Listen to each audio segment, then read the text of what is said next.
Welcome to the Slop Temple. We pray this video helps. You begin by committing to a single, specific outcome, one finished track.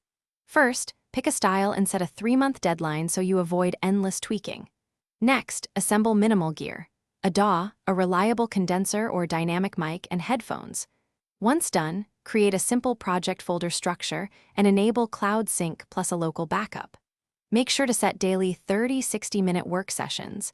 Consistency beats sporadic marathon sessions when you now focus on production and arrangement. Start by sketching a chord progression and a single melodic hook, then lock down a basic rhythm to support it. Once that's stable, map the song into sections using a guide vocal or synth so you can hear transitions.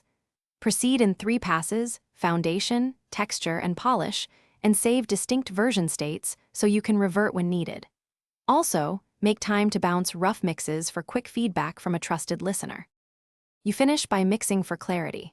Balance levels, set panning, and apply gentle compression and EQ while referencing 2 commercial tracks to match tonality. Once satisfied, master to a competitive loudness and export a WAV for archives plus a 320 kbps MP3 for distribution. Finally, complete metadata and artwork, upload to your chosen distributor, and schedule a release date. If playback sounds off on different systems, check phase issues and mono compatibility as a key troubleshooting tip. Thanks for watching. Consider subscribing if we helped you.